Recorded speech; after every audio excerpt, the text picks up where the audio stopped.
नमस्कार दोस्तों, Dagor study point में आपका स्वागत है। और राजस्थान इतिहास की श्रृंखला में आज हम अध्ययन करेंगे कालीबंगा सभ्यता के बारे में। कालीबंगा सभ्यता कालीबंगा सभ्यता वर्तमान में राजस्थान के हनुमानगढ़ जिले में स्थित है, घग्गर नदी के किनारे। और यह भारत की प्राचीनतम सभ्यताओं में से मानी जाती है। भारत के यदि किसी भी पुरातात्विक स्थल की खोज स्वतंत्रता के बाद यदि हम देखें तो वो कालीबंगा सभ्यता है। तो सबसे पहले हम देखें कि जो कालीबंगा सभ्यता है ये आद्य ऐतिहासिक काल की सभ्यता है। आद्य ऐतिहासिक काल की सभ्यता।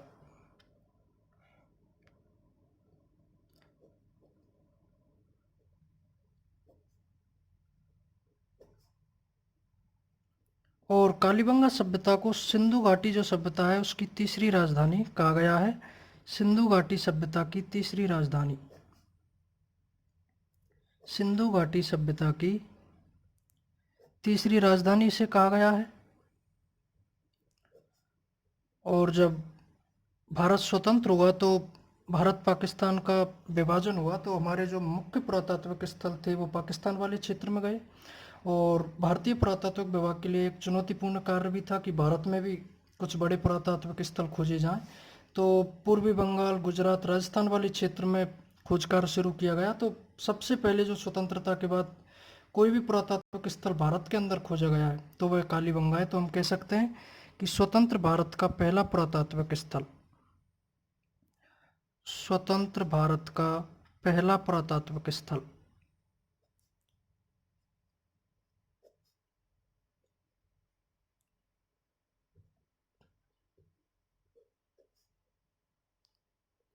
इसके अलावा हम बात करें कि कालीबंगा शब्द का अर्थ क्या है। शाब्दिक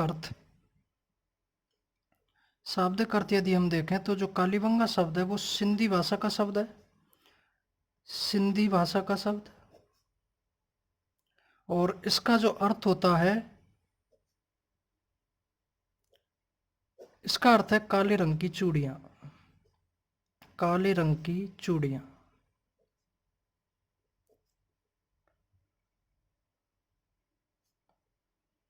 अब हम देखते हैं कि जो कालीबंगा सभ्यता है यह कहाँ स्थित है, इसकी खोज किसने की। तो जो सर्वप्रथम हमें इसकी जानकारी मिलती है, सर्वप्रथम जानकारी देने वाले जो व्यक्ति हैं वो है एलपी टेसीटोरी। तो सर्वप्रथम जानकारी,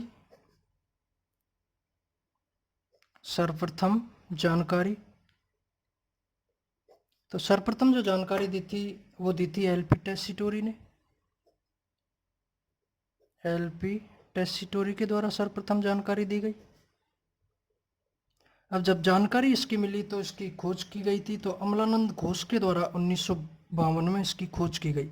सर्वप्रथम खोज की जब हम बात करते हैं, सर्वप्रथम खोज, तो अमलानंद घोष के द्वारा इसकी खोज की गई। अमलानंद घोष 1952 में इसकी खोज की गई। अब फिर इसकी खोज हुई, इसकी जानकारी हमें प्राप्त हुई तो इसकी उत्खनन इसका करना था, इसकी खुदाई करनी थी। तो दो व्यक्तियों ने इसका उत्खनन किया।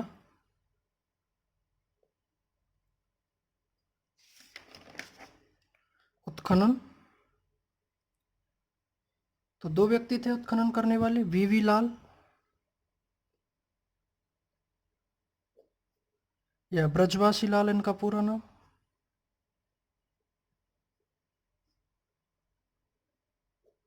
और एक थे बालकृष्ण थापर, बीके थापर, बीके थापर पूरा नाम है इनका बालकृष्ण थापर। तो इन दो व्यक्तियों ने कालीबंगा सभ्यता पर उत्खनन का कार्य किया था 1961 से 1969 के मध्य, 1961 से 1969 के मध्य इसके उत्खनन का कार्य किया गया। अब इसका उत्खनन किया गया, इससे पहले हम थोड़ी जानकारी ले लेते हैं कि ये किस जिले में स्थित है। तो जो कालीबंगा सभ्यता है ये हनुमानगढ़ जिले में स्थित है। जिले की यदि हम बात करें तो यह हनुमानगढ़ जिले में स्थित है, राजस्थान के हनुमानगढ़ जिला। और इसके अलावा दोस्तों नदी की बात करें, प्रत्येक सभ्यता किसी न किसी जल स्रोत के पास या नदी के पास हमें मिलेगी। क्योंकि उस समय के जो लोग थे उनके आर्थिक जीवन को संचालित करने के लिए ऐसा हुआ होगा कि वो वहाँ कृषि करते थे, पशुपालन का भी कार्य वहाँ पर करते थे, और प्रागैतिहासिक काल से ही हमें पशुपालन के अवशेष प्राप्त होने लगे हैं। तो यहाँ जो नदी मिलेगी वो हमें घग्गर नदी के पास ये स्थित है। इसी को कहते हैं सरस्वती नदी। सरस्वती नदी। और अन्य कई नाम इसके प्राचीन नाम मिलते हैं, दृश्यवती नदी, नट नदी, सोतर नदी। तो घग्गर नदी के किनारे कालीबंगा सभ्यता स्थित है हनुमानगढ़ जिले में। तो ये बात आपको ध्यान रखनी है। अब जब हम देखते हैं कि इसकी उत्खनन हुआ तो क्या क्या विशेषताएं हमें इससे मिलती हैं, क्या क्या साक्ष्य कालीबंगा सभ्यता से प्राप्त होते हैं, तो वो हम देख लेते हैं। विशेषताएं।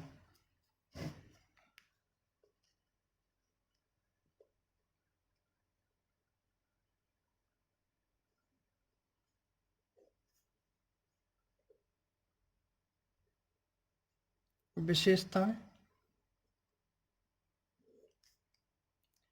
तो सबसे पहले हम बात करते हैं इसकी खुदाई की। तो 5 स्तरों में इसकी खुदाई हुई। खुदाई के स्तर 5, 5 स्तरों पर खुदाई।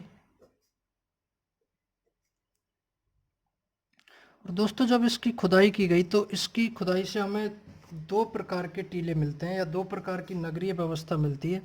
एक दुर्गीकृत नगर, 2 टीलों की जब हम बात करें तो वहां पर एक टीले पर मिलता है हमें दुर्गीकृत नगर, और जो दूसरा टीला है वहां से हमें प्राप्त हुआ है अदुर्गीकृत नगर। अदुर्गीकृत नगर।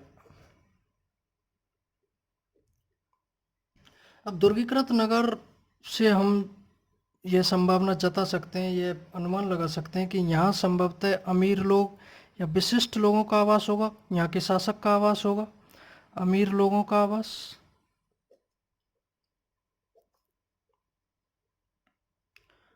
और अदुर्गीकृत नगर की जब हम बात करते हैं तो यहाँ से संभावना ये जताई जाती है कि यहाँ आम जनों का आवास रहा होगा, आम जनों का आवास। तो 5 स्तरों पर इस खुदाई हुई, और 2 प्रकार के टीलों पर हमें एक दुर्गीकृत नगर मिलता है, अदुर्गीकृत नगर मिलता है। दुर्गीकृत नगर में अमीर लोगों के आवास की संभावना जताई जाती है, और अदुर्गीकृत लोगों में जो अदुर्गीकृत नगर है वह आम जनों के आवास की संभावना हम व्यक्त करते हैं। इसके अलावा बात करें हम यहाँ की सबसे पहले सड़क प्रणाली की। दूसरी जो विशेषता है वो है सड़क प्रणाली। तो किस प्रकार की यहाँ पर सड़क प्रणाली थी? तो दोस्तों यहाँ की जो सड़कें थीं वो समकोण पर काटती थीं एक दूसरे को।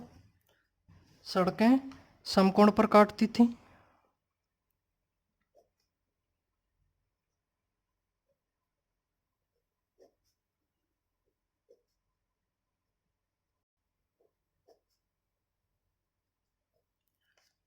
तो इस प्रकार से यहाँ की ये सड़कें थीं।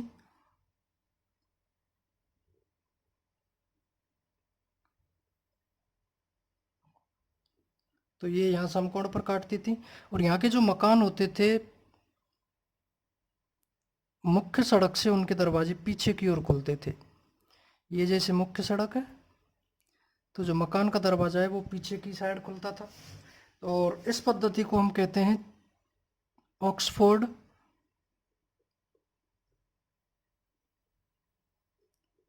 या ग्रिक पद्धति। ग्रिक या चेम्सफोर्ड, या इसी का अन्य नाम है जाल पद्धति। तो इस प्रकार की यहाँ की सड़कों की व्यवस्था थी।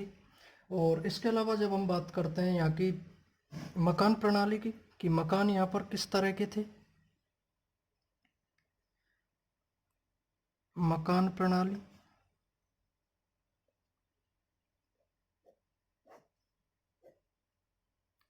तो कालीबंगा जो सभ्यता है यहाँ के जो मकान थे उनकी दरवाजे पीछे की ओर खुलते थे, एक तो मुख्य सड़क से, और यहाँ के भवन कच्ची ईंटों से निर्मित, और उसके बाद में यहाँ पर पक्की ईंटों का भी हमें प्रयोग मिलता है। तो मकानों के दरवाजे पीछे की ओर खुलते थे, एक तो ये बात हम यहाँ पर नोट कर सकते हैं, मकानों के दरवाजे पीछे की ओर खुलते थे।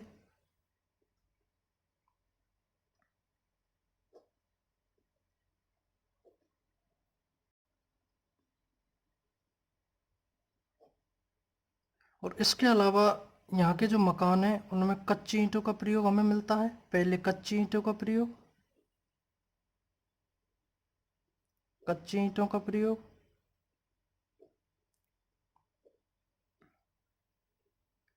और बाद में इन्हीं मकानों में हमें पक्की ईंटों का भी प्रयोग मिलता है।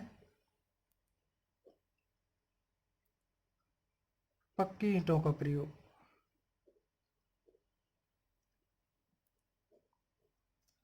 और कच्ची ईंटों के प्रयोग के कारण कालीबंगा जो सभ्यता है इसे दीनहीन बस्ती भी कहा गया है। दीनहीन बस्ती, कच्चे मकान यहाँ से हमें मिलते हैं। जो अदुर्गीकृत भाग है उस भाग में, तो इसी कारण इस सभ्यता को दीनहीन बस्ती भी कहा गया है।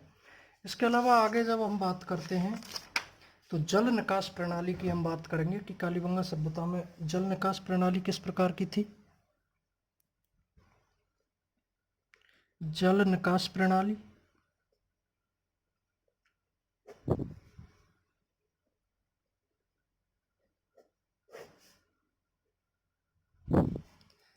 तो यहाँ की जो जल निकास प्रणाली थी, तो यहाँ से हमें सर्वप्रथम एक स्नान घरों के साक्ष्य या स्नानागार के हमें यहाँ से साक्ष्य मिला है।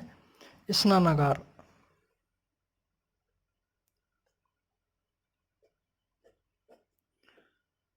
और इस स्नानागार से जो नाली निकाली गई है वो लकड़ी की नाली है, यानी कि लकड़ी की नालियों के हमें अवशेष मिलते हैं। तो लकड़ी की नाली के अवशेष, लकड़ी की नालियों के अवशेष और विश्व में सर्वप्रथम कालीबंगा सभ्यता से ये अवशेष मिलते हैं। लकड़ी की नालियों के अवशेष और इसके अलावा हम बात करेंगे आर्थिक और सामाजिक जीवन की कि कालीबंगा सभ्यता का आर्थिक और सामाजिक जीवन कैसा था। तो आर्थिक और सामाजिक जीवन,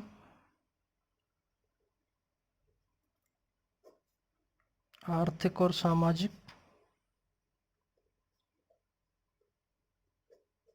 जीवन।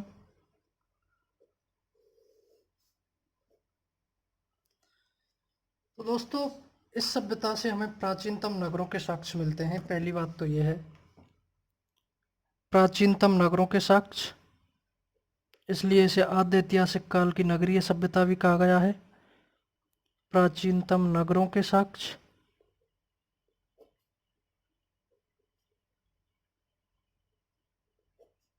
इसके अलावा हल से जुते हुए खेत के हमें यहाँ से अवशेष मिलते हैं। हल से जुते हुए खेत के अवशेष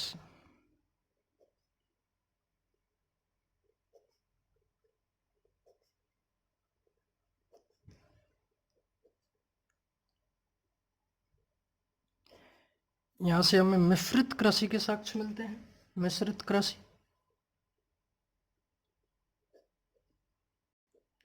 और मिश्रित कृषि में हमें गेहूं प्लस जौ, इन दो फसलों के साक्ष्य मिले हैं।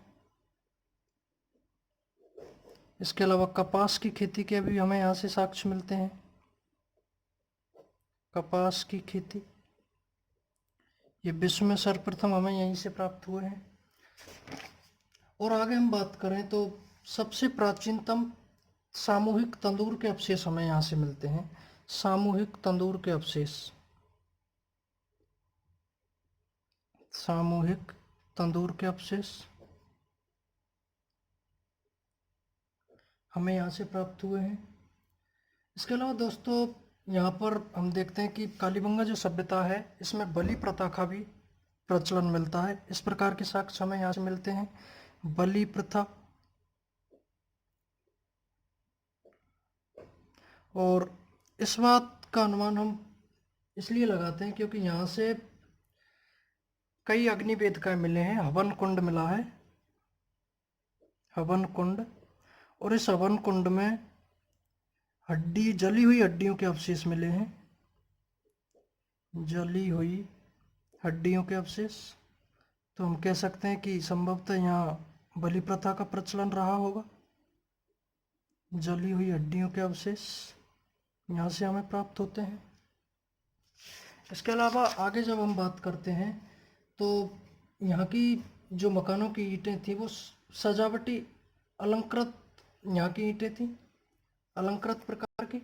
और जब हम यहाँ के परिवार की बात करते हैं कि किस प्रकार की फैमिली यहाँ थी, तो मात्र सत्तात्मक परिवार यहाँ पर रहे थे, क्योंकि हमें यहाँ से एक मुद्रा मिली है जिसके एक और महिला का चित्र और दूसरी ओर व्याघ्र या चीता का अंकन मिला है।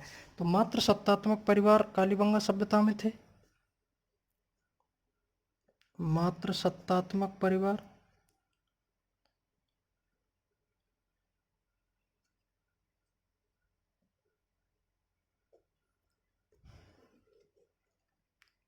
और ये हम इसलिए कहते हैं क्योंकि एक मुद्रा मिली है, मुद्रा, और इस मुद्रा के एक और हमें मिला है महिला का चित्र,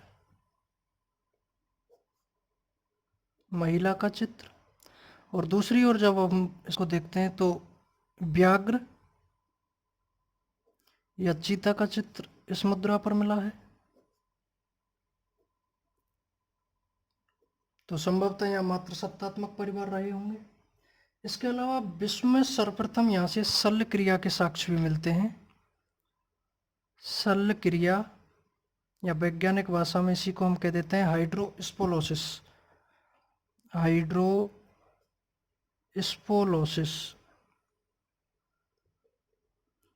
तो इसके हमें यहाँ से साक्ष्य मिलते हैं क्योंकि एक बच्चे की खोपड़ी कालीबंगा सभ्यता से मिली है जिसमें 6 छिद्र मिले हैं, यानी कि कपाल छेदन, कपाल छेदन, बच्चे की खोपड़ी में 6 छिद्र, बच्चे की खोपड़ी में 6 छिद्र यहाँ से प्राप्त हुए हैं। तो संभवतः हम कह सकते हैं कि यहाँ पर शल्य क्रिया भी रही होगी, सब वो लोग शल्य क्रिया करते होंगे। इसके अलावा हम बात करें कि यहाँ पर विश्व में सर्वप्रथम भूकंप के झटके मिले हैं। यहाँ जो मकान मिले हैं कालीबंगा सभ्यता के, इन मकानों में दरार मिली है, दरार। और इन दरारों से अनुमान लगाया जा सकता है कि कालीबंगा जो सभ्यता है इसका विनाश संभवतः भूकंप से हुआ होगा, यानी कि भूकंप के झटके सर्वप्रथम विश्व में यहीं से मिलते हैं। ये बात भी आप ध्यान रखें। इसके अलावा हम बात करें यहाँ से मेसोपोटामिया सभ्यता के समान बेलनाकार मोहरें हमें मिली हैं।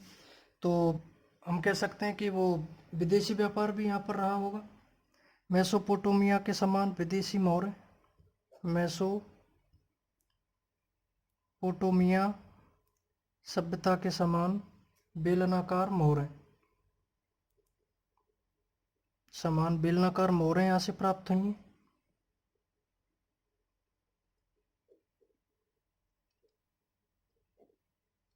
इसके अलावा दोस्तों कलश समाधान के साक्ष्य हमें यहाँ से मिलते हैं। कलश समाधान,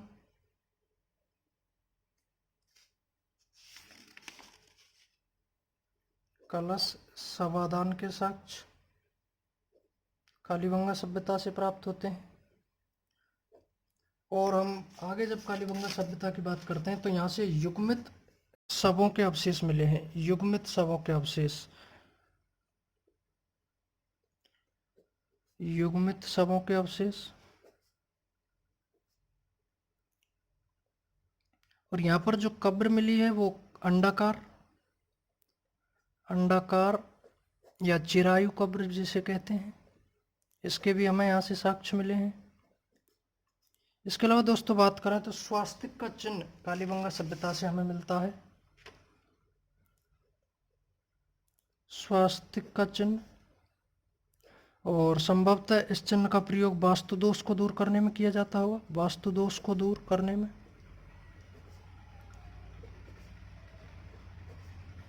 तो इस प्रकार के भी साक्ष्य कालीबंगा सभ्यता से हमें मिलते हैं। और स्वास्तिक का चिन्ह मिलने के कारण हम एक बात और यहाँ पर एक अनुमान लगा सकते हैं कि यहाँ पर पुरोहित का विशेष स्थान रहा होगा, पुरोहित का विशेष स्थान।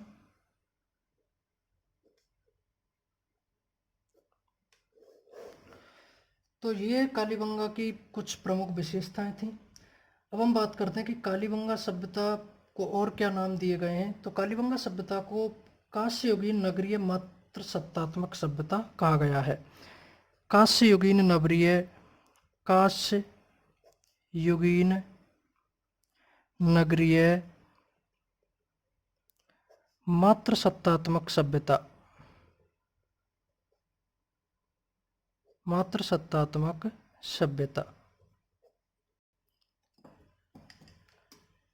कांस्ययुगीन नगरीय मात्र सत्तात्मक सभ्यता, क्योंकि यहाँ से एक मुद्रा पर महिला और व्याघ्र का अंकन मिला है और नगरों के साक्ष्य यहाँ से मिले हैं, इसलिए इसे नगरीय सभ्यता कहा गया है और इसे कांस्ययुगीन सभ्यता भी कहा गया है। इसके अलावा देखें तो कालीबंगा सभ्यता को सिंधु घाटी सभ्यता की तीसरी राजधानी कहा गया है। लेकिन दोस्तों, कालीबंगा सभ्यता के बारे में एक बात आपको ध्यान रखनी है कि यहाँ से किसी भी प्रकार के मंदिर और देवी देवताओं के साक्ष्य हमें प्राप्त नहीं होते हैं। अब देखते हैं हम कालीबंगा सभ्यता के विनाश के कारण। विनाश के कारण तो क्या क्या कारण रहे होंगे वो जरा हम देख लें।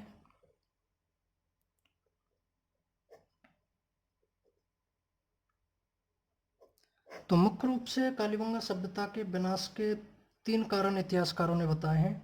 डॉक्टर गोपीनाथ शर्मा के अनुसार भूचाल या समुद्री हवाओं से कालीबंगा सभ्यता का विनाश हुआ है। डॉक्टर गोपीनाथ शर्मा।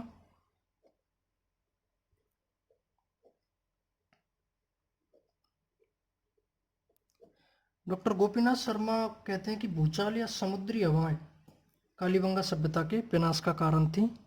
भूचाल या समुद्री हवाएं।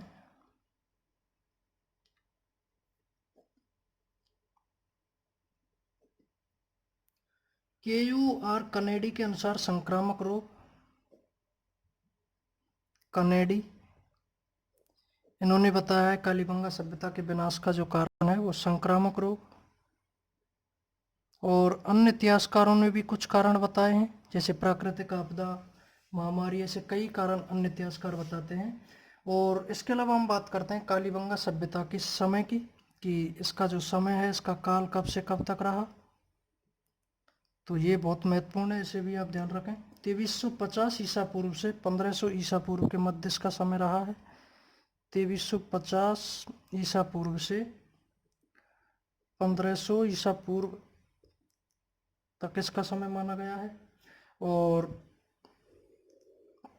इसके अलावा बात करें, कालीबंगा संग्रहालय राज्य सरकार द्वारा हनुमानगढ़ जिले में 1985 में स्थापित किया गया। तो कालीबंगा संग्रहालय,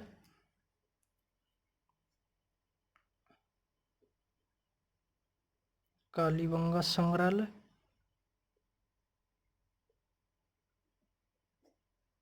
तो यह हनुमानगढ़ जिले में स्थित है। हनुमानगढ़ जिले में। और 1985-86 में राज्य सरकार द्वारा इसकी स्थापना की गई। राज्य सरकार द्वारा। तो ये भी आप ध्यान रखें कि कालीबंगा संग्रहालय हनुमानगढ़ जिले में 1985-86 में स्थापित किया गया राज्य सरकार के द्वारा। तो दोस्तों, आज हमने अध्ययन किया था कालीबंगा सभ्यता के बारे में और आगे हम आहड़ सभ्यता के बारे में अध्ययन करेंगे। Thank you.